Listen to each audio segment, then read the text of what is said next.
이제 9월이 되었고 9월도 열흘이 되었습니다.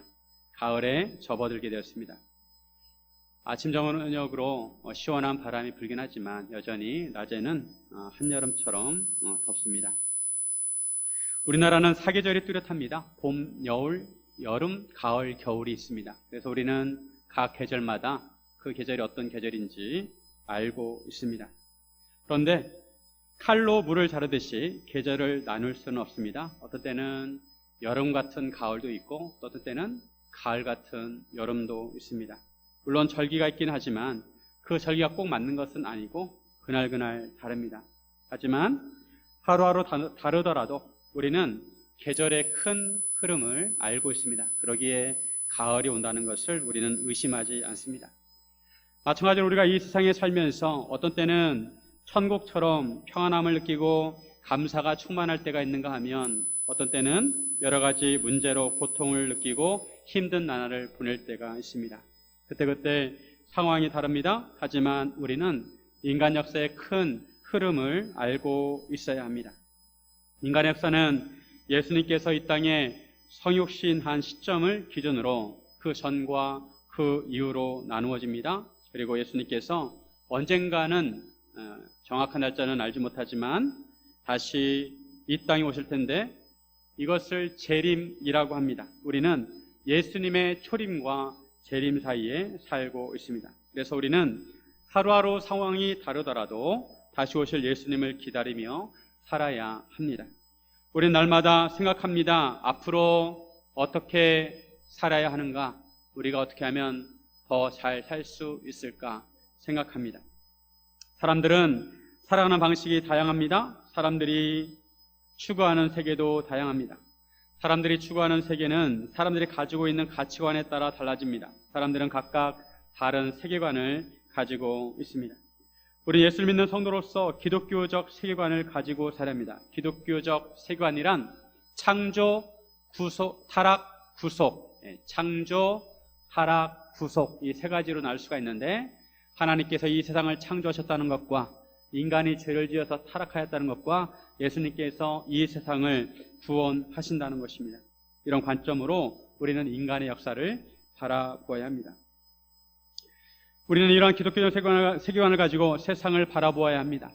바울은 앞에서 인간이 믿음으로 의롭게 된다고 말씀했습니다. 율법이나 할례로 의롭게 되는 것이 아니라 우리의 어떤 선행이나 공로로 의롭게 되는 것이 아니라 아브라함처럼 하나님의 언약을 믿고 또 그 언약을 이루시는 하나님의 능력을 믿을 때 우리가 의롭게 된다는 것입니다. 우리가 예수님을 믿음으로 의롭게 됩니다.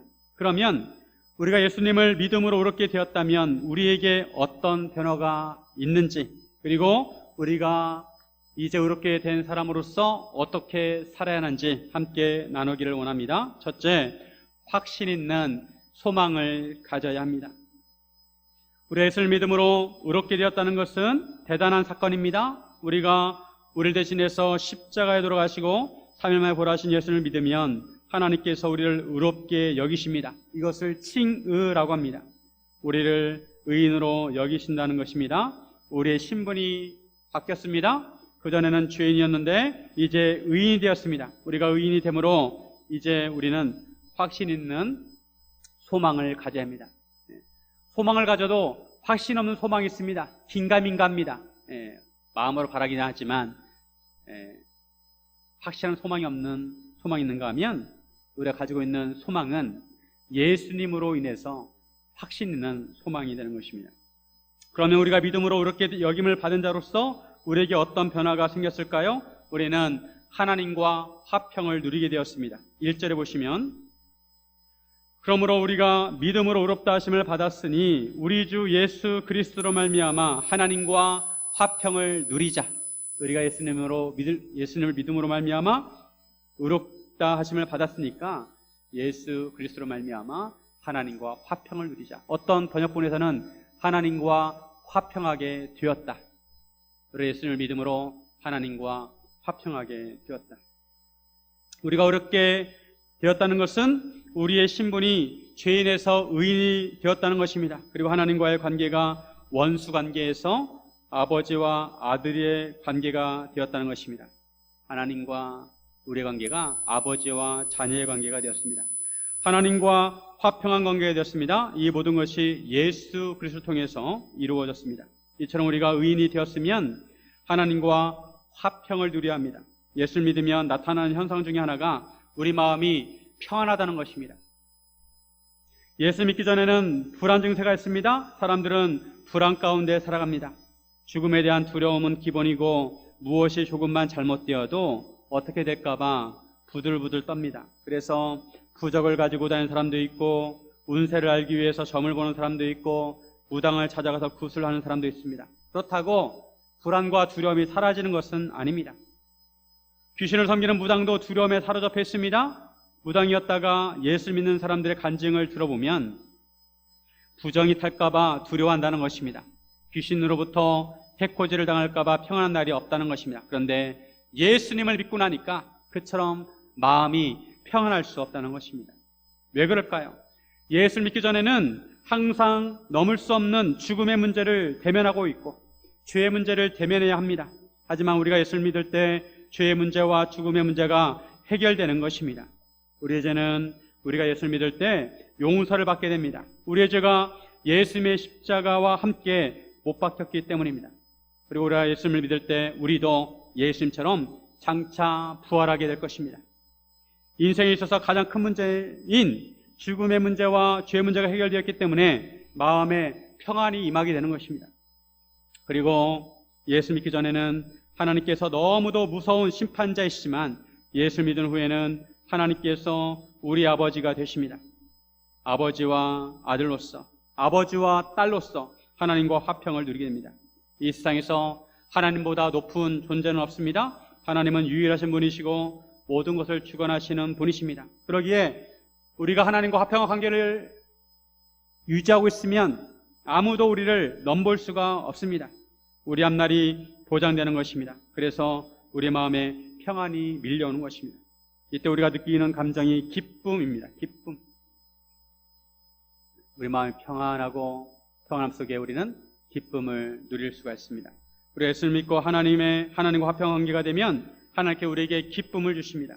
2절에 보시면 또한 그로 말미암아 우리가 믿음으로 서 있는 이 은혜에 들어감을 얻었으며 하나님의 영광을 버리고 영광을 바라고 즐거워하느니라. 우리 예수를 믿으면 우리는 문을 열고 은혜의 나라로 들어가게 됩니다. 우리의 믿음은 출입증과 같습니다. 믿음으로 하나님의 은혜의 나라로 들어가게 됩니다. 그리고 하나님의 나라에서 하나님의 영광을 바라보고 즐거워합니다. 여러분, 하나님의 영광을 보셨습니까? 하나님의 영광을 체험한 사람은 많지 않습니다. 성경에 보면 하나님의 영광을 체험한 사람들이 있는데 이사야와 베드로가 대표적입니다. 이사야가 환상을 보는데 하나님께서 지극히 높은 보좌에 앉아 계시고 하나님의 옷자락이 성전에 가득하게 되었습니다. 옷자락의 길이는 그 신분의 높음을 의미합니다. 신분이 높을수록 옷의 길이가 길어집니다. 성전에 하나님 옷자락이 가득하다는 것은 하나님께서 그만큼 지극히 높으시다는 것입니다. 그리고 6날개를 가진 천사들이 2날개로는 얼굴을 가리고 2날개로는 발을 가리고 2날개로 날개짓을 합니다. 얼굴과 발을 왜 가렸냐면 하나님이 그처럼 그토록 거룩하시다는 것입니다. 천사들은 하나님을 찬양합니다. 이사야 6장 3절에 서로 불러 이르되 거룩하다 거룩하다 거룩하다 만군의 여호와여 그의 영광이 온 땅에 충만하도다 하더라. 거룩하다 거룩하다 거룩하다. 하나님께서 지극히 거룩하시다는 것입니다. 그리고 하나님의 영광이 온 땅에 충만합니다. 사람이 경험하는 분위기와 느낌은 말로 다 표현할 수 없습니다. 이사야가 체험한 하나님의 영광은 지극히 거룩한 것이었습니다. 베드로도 변화산에서 예수님께서 영광스러운 모습으로 변화되는 것을 체험한 다음에 그것이 얼마나 좋았는지 초막을 짓겠다고 했습니다. 우리도 천국에서 이러한 하나님의 영광을 체험하게 될 것입니다. 중요한 것은 이러한 하나님의 영광이 우리에게 보장되어 있다는 것입니다. 그러기에 우리는 우리의 보장된 하나님의 영광을 바라고 즐거워해야 합니다. 하나님께서 주시는 기쁨은 세상이 주는 기쁨과 다릅니다.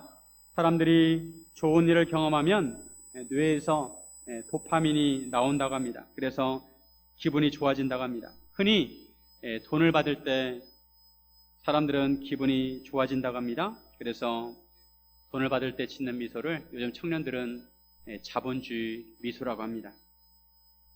문제는 억지로 쾌락을 맛보려고 하는 것입니다. 요즘 마약 문제가 심각합니다. 아편 전쟁이 있을 정도로 인간에게 마약 중독은 오래전부터 문제가 되어 왔습니다.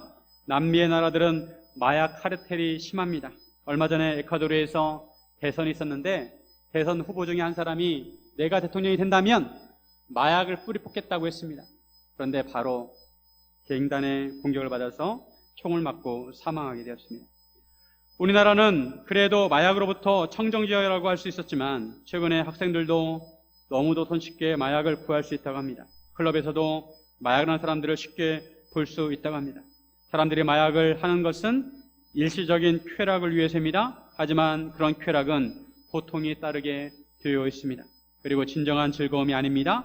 하나님께 주시는 기쁨은 이러한 쾌락과 다른 것입니다. 하나님께서 주시는 기쁨은 환난 중에서도 기뻐하는 것입니다. 3절과 4절에 보시면 다만 이뿐 아니라 우리가 환난 중에도 즐거워하나니 이는 환난은 인내를, 인내는 연단을, 연단은 소망을 이룬 줄 알미라. 환난은 이 세상에서 당하는 고난과 삶의 어려움을 의미합니다. 삶의 억압이라고 할 수가 있습니다. 우리는 살면서 누구나 다 여러 가지 억압을 받습니다. 가정에 대한 억압, 집에 대한 억압, 자동차에 대한 억압, 직장에서의 억압, 관계에서의 억압, 목표 달성에서의 억압, 돈에 대한 억압, 대출금에 대한 억압, 학생들은 공부에 대한 억압, 이런 억압들을 우리가 당합니다. 하지만 성도들은 이런 억압 속에서도 즐거워할 수 있습니다. 현실은 고난 가운데 있어도 마음에는 하나님께 주시는 기쁨을 느낄 수 있습니다. 환난은 우리를 힘들게 하지만 유익한 점도 있습니다. 환난은 인내를 이룹니다. 이런 환난을 통해 우리는 오래 참을 수가 있습니다. 비록 고난이 있어도 그 가운데에서 견디는 힘을 갖게 됩니다. 인내는 연단을 이룹니다. 오래 참는 것이 우리를 단단하게 합니다. 우리를 성숙하게 합니다. 연단은 우리의 성품을 말합니다. 우리를 성숙한 사람으로 만들어줍니다. 군대에 가면 신병들은 어리버리합니다. 무엇을 어떻게 할지 잘 알지 못합니다. 당황합니다. 하지만 경험이 많은 고참은 어떤 일이 있어도 당황하지 않고 침착합니다. 마찬가지로 연단된 믿음은 우리를 성숙하게 합니다. 연단은 소망을 이룹니다. 우리의 믿음의 성숙이 소망을 이루게 합니다. 이러한 소망은 우리를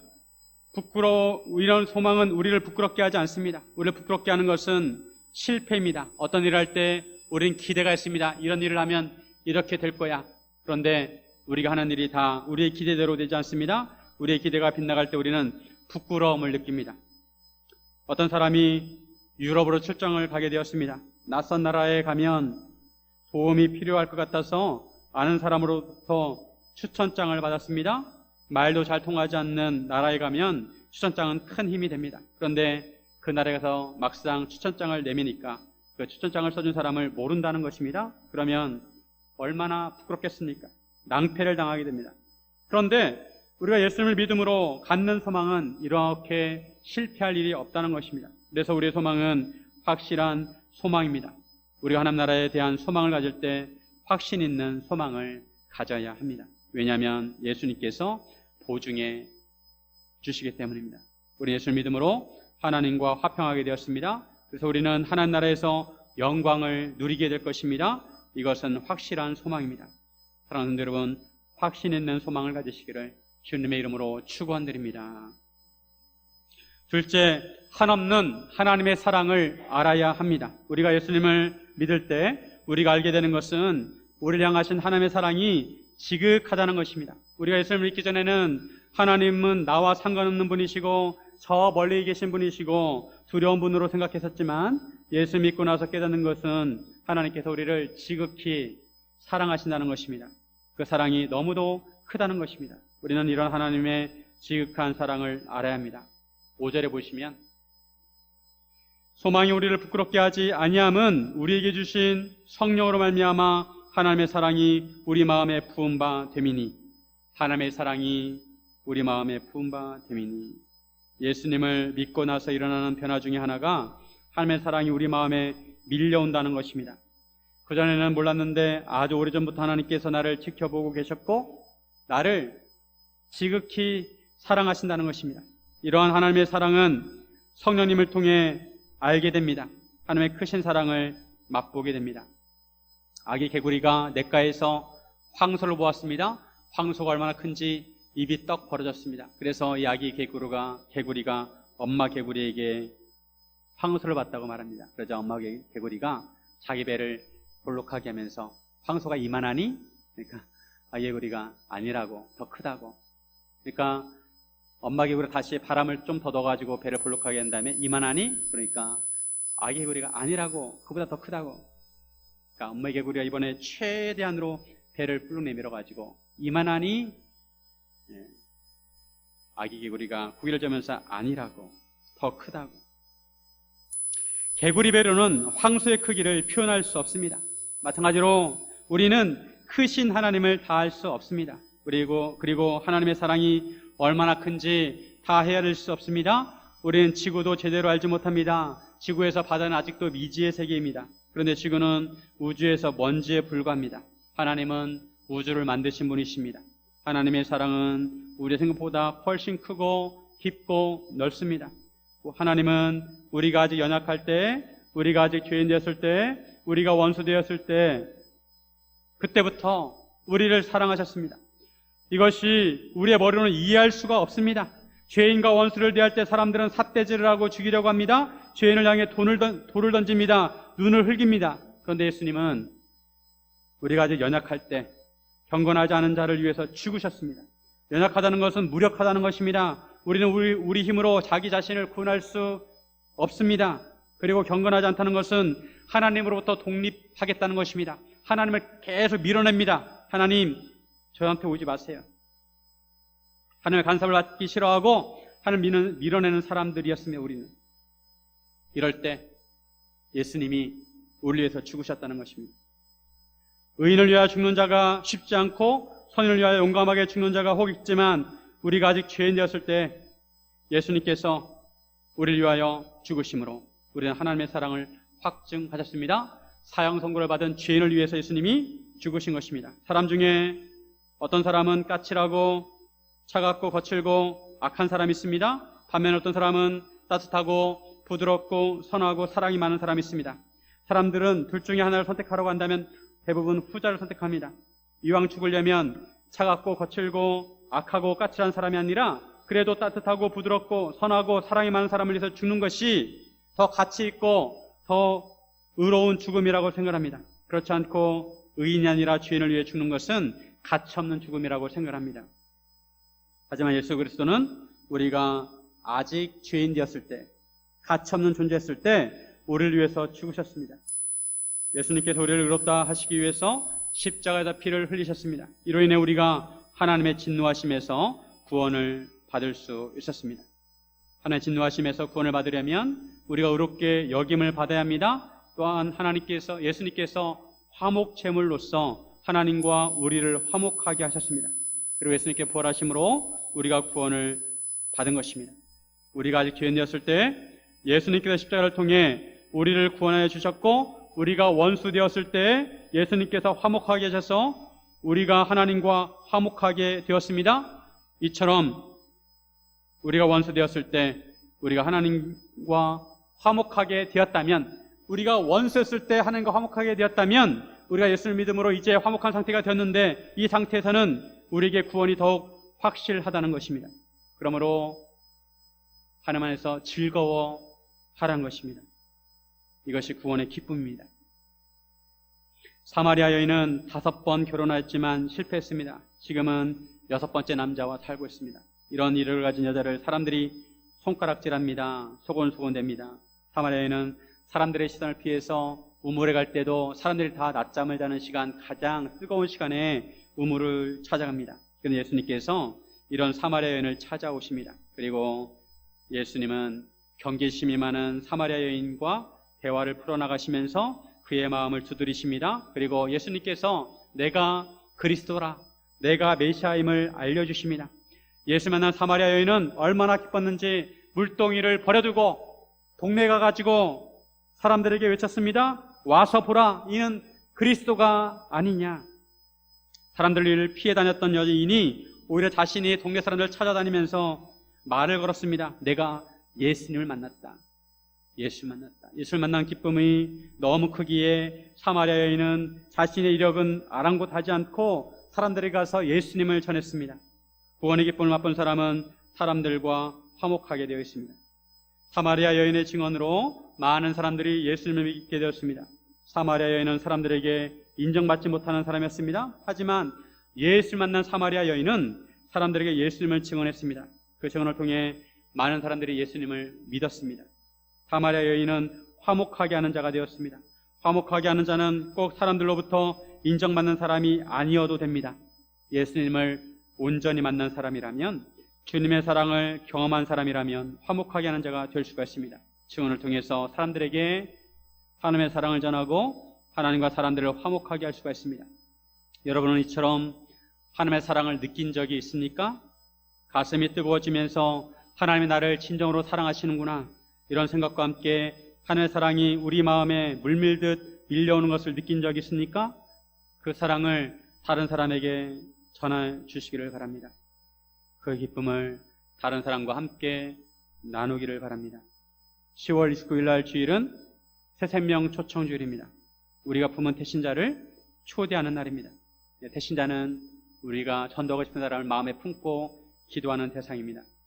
이를 위해서 9월 24일 날 다시 한번 태신자 작정을 하러 갑니다. 부활절 때 이미 우리가 작정을 했었지만 다시 한번 작정을 하러 갑니다. 이를 위해서 기도해 주시기 바랍니다. 삭개오도 마찬가지입니다. 삭개오는 세리장이었고 부자였습니다. 세리의 장은 세리 중에서 으뜸입니다. 그 당시에 세리는 이스라엘 백성에게 세금을 거두어서 로마 제국에 바치는 직업이었기 때문에 매국노처럼 여겨졌습니다. 세리는 유대인에게 죄인 같은 존재였습니다. 삭개오는 사람들이 싫어하는 세리로서 세금을 거두는 일을 했습니다. 그것도 열심히 해서 세리장이 되었습니다. 삭개오가 세리가 된 것은 나름대로 사연이 있었을 것입니다. 삭개오는 세리라는 직업이 사람들에게 손가락질을 당하기에 한편으로 수치스러웠지만 그래도 입에 풀칠을 할 수 있었기에 나름대로 열심히 했습니다. 다른 사람의 시선은 중요하지 않았습니다. 이 세상 살면서 돈이 얼마나 중요한지를 절실하게 깨달았습니다. 사람들의 평판이 아니라 돈이 있어야 살 수 있다고 생각을 한 것입니다. 그래서 악착같이 일을 해서 결국 부자가 되었습니다. 삭개오는 그래도 자기 생각이 옳다고 생각하는 인생을 살았습니다. 나름대로 만족했습니다. 사람들의 시선이 따갑긴 하지만 부자이기에 생활에 어려움이 없었고 가족들을 부양할 수가 있었습니다. 그런데도 마음 한구석에는 허전함이 있었습니다. 그에게는 친구가 없었습니다. 돈만 있으면 그래도 살 수 있다고 생각했었는데 돈으로 인생을 의미 있게 할 수는 없었습니다. 삭개오는 알 수 없는 공허감을 느꼈습니다. 그러다가 그가 살고 있는 여리고에 예수님께서 오신다는 소식을 들었습니다. 예수님께서 여리고에 오실 때 얼마나 인기가 많으신지 사람들에게 둘러싸여서 사람들이 예수님께서 이동하셨습니다. 삭개오도 예수님을 만나보고 싶었습니다. 근데 문제는 삭개오가 키가 작다는 것입니다. 삭개오는 예수님을 만나고자 하는 마음이 강렬했습니다. 어떻게 해서든지 예수님을 보고 싶어가지고 길 옆에 있는 돌 무화과 나무에 올라가서 예수님이 지나가시기를 기다렸습니다. 드디어 예수님께서 나무에 가까이 오셨습니다. 그리고 예수님께서 갑자기 멈추십니다. 그리고 삭개오를 바라보십니다. 삭개오야, 속히 내려오라. 오늘 내가 내 집에 유하여야 하리라. 예수님께서 이 말씀하실 때 삭개오 마음이 녹아내렸습니다.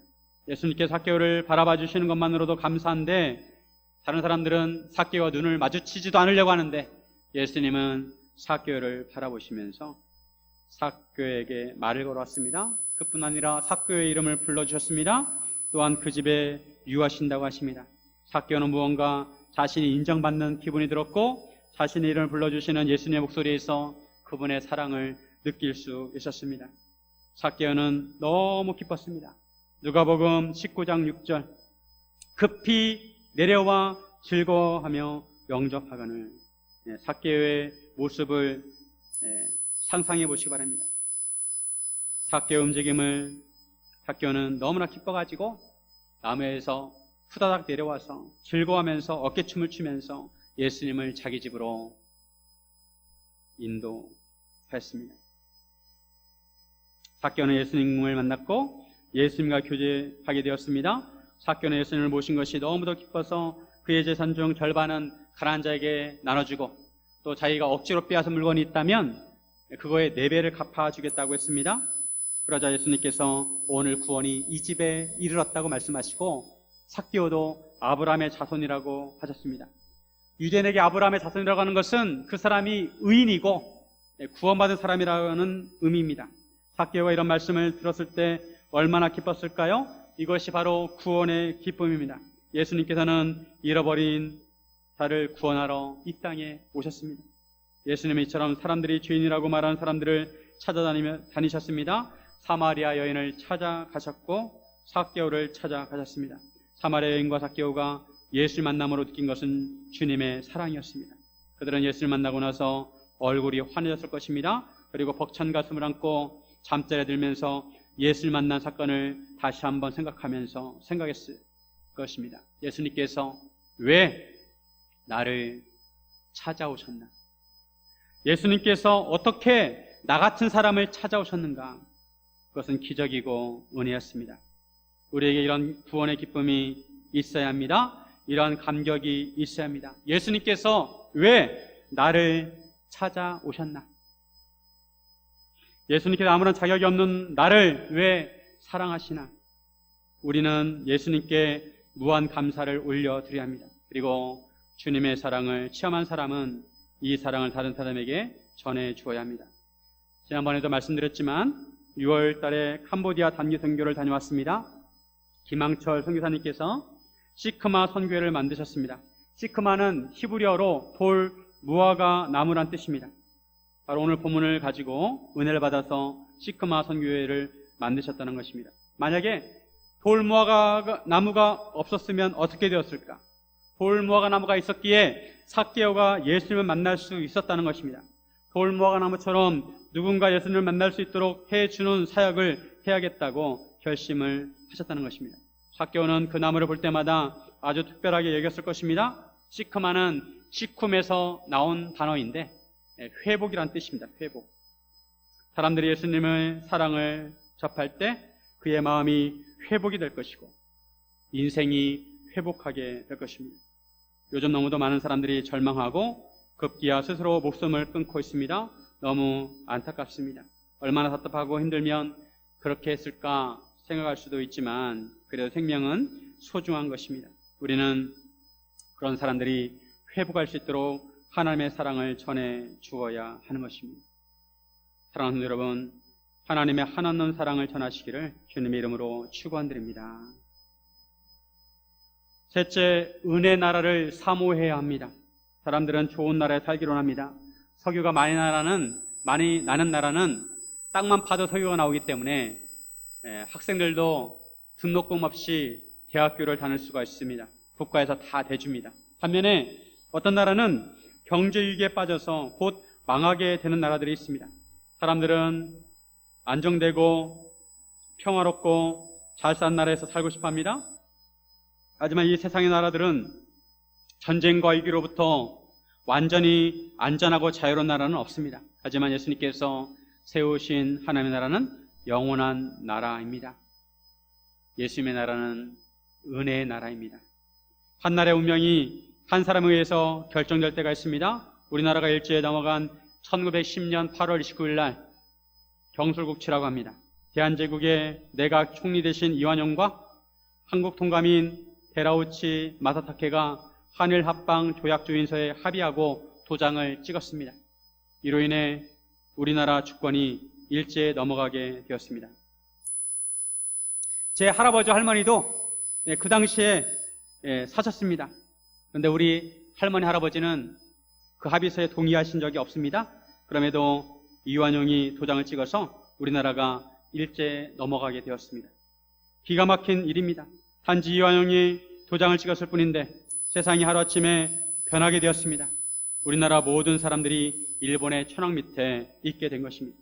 이런 것을 가리켜 대표성이라고 합니다. 우리나라 축구대표팀은 모든 국민을 대표해서 축구 경기를 띱니다. 축구대표팀이 이기면 우리나라가 이기는 것이고 축구대표팀이 지면 우리나라가 지는 것입니다. 같은 이치로 우리의 조상은 아담입니다. 안타까운 것은 우리의 최초의 조상 아담이 죄를 지음으로 아담의 후손인 우리가 모두 죄인이 되었다는 것입니다. 12절에 같이 한번 읽습니다. 그러므로 한 사람으로 말미암아 죄가 세상에 들어오고 죄로 말미암아 사망이 들어왔나니 이와 같이 모든 사람이 죄를 지었으므로 사망이 모든 사람에게 이르렀느니라.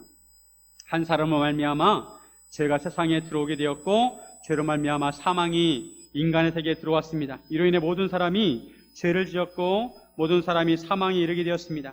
죄의 싹은 사망이기에 아담으로부터 물려받은 죄로 인해 모든 사람이 사망에 이르게 되었습니다. 이러한 시를 보면서 우리는 원망할 수 있습니다. 아담은 왜 하나님께서 먹지 말라고 한 그런 선악과를 먹어가지고 이렇게 후손들에게 고생을 시키나? 선악과를 내가 따먹은 것도 아닌데 왜 내가 죄인으로 여겨져야 하나? 죄가 율법이 있기 전에는 세상에 있었지만 율법이 없을 때에는 죄를 죄로 여기지 않았습니다. 그럼에도 아담으로부터 모세까지 아담의 범죄와 같이 죄를 짓지 않은 자들까지도 사망이 왕노릇하였습니다. 운전할 때 우리는 과속 카메라를 조심합니다. 요즘은 시내에서 50km, 어린이 보호구역에서는 30km입니다. 하지만 과속 카메라가 없을 때도 과속은 있었다는 것입니다. 교통 표지판이 없어도 과속은 그전에도 있었다는 것입니다. 다만 표지판이 없었을 뿐입니다. 그 과속으로 인해서 많은 사람들이 사고가 나서 다쳤다는 것입니다. 이것이 아담의 세계, 인간의 세계입니다. 아담의 세계는 죄로 인해 사망이 지배하는 세계입니다. 우리가 아담의 후손으로 태어난 이상 우리는 죄와 사망이 지배하는 세계에서 살아야 합니다. 만약에 어떤 사람이 아버지가 갑자기 돌아가시게 되었습니다. 장례를 마치고 왔는데 은행에서 편지가 왔어요. 그 편지를 뜯어보니까 아버지의 빚을 갚으라는 거예요. 아버지가 그 전에 은행에서 5억을 빌렸는데 아버지가 못 갚았으니까 상속자인 아들이 대신 아버지의 빚을 갚으라는 거예요. 상속자인 아들은 억울해할 것입니다. 내가 왜 이 빚을 갚아야 되나? 그런데 얼마 있다가 알게 됐는데 아버지 명으로 큰 땅이 발견했어요. 아버지 명으로 는 큰 땅. 그러면 그 땅은 누구의 것이 되냐면 상속자인 아들의 것이 되는 것입니다. 아버지로 인해서 빚도 물려받고 재산도 물려받는 것입니다. 그러기에 우리의 조상이 누구인가가 중요합니다. 오늘 본문에서 아담은 오실자의 모형이라고 말씀합니다. 15절에 보시면 그러나 이 은사는 그 범죄와 같지 아니하니 곧 한 사람의 범죄를 인하여 많은 사람이 죽었은즉 더욱 하나님의 은혜와 또한 한 사람 예수 그리스도의 은혜로 말미암은 선물은 많은 사람에게 넘쳤느니라. 아담 한 사람의 범죄로 인해서 많은 사람이 죄를 짓고 죽은 것처럼 이제는 한 사람 예수 그리스도의 은혜로 말미암아 많은 사람에게 선물이 넘쳤다고 말씀합니다. 하나님의 선물 곧 은사는 많은 사람을 의롭게 하심에 이르겠습니다. 한 사람의 범죄로 말미암아 사망이 왕노릇하였은즉 한 분 예수 그리스도를 통해서 은혜와 의와 선물을 넘치게 받은 사람들이 생명 안에서 왕노릇하게 될 것입니다. 인간은 두 개의 세계로 나눌 수 있습니다. 아담의 세계와 예수님의 세계입니다. 아담의 세계는 죄와 사망이 지배하는 세계입니다. 하지만 예수님의 세계는 은혜와 생명의 세계입니다.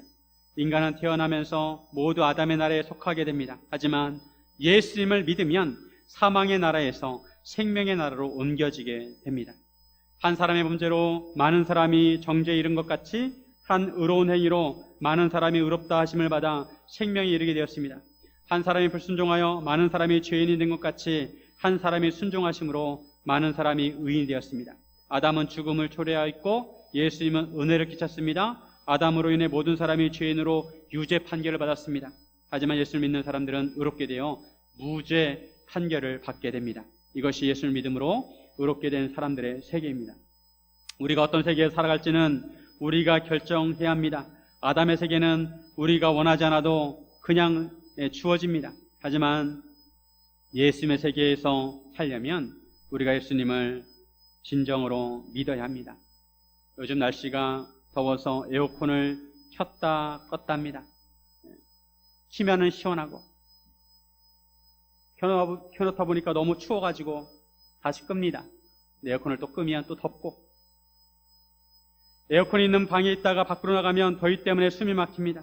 우리가 살고 있는 이 세상은 아담의 세계와 예수님의 세계가 혼재되어 있습니다. 우리가 예수를 믿음으로 하나님 나라에서 왕노릇 할 수 있게 되었습니다. 즉 우리는 지금도 예수 믿기 때문에 왕의 지위가 주어졌습니다. 하지만 아직 우리는 아담의 세계에 살고 있어서 죄의 노예로서 의무를 가지고 있습니다.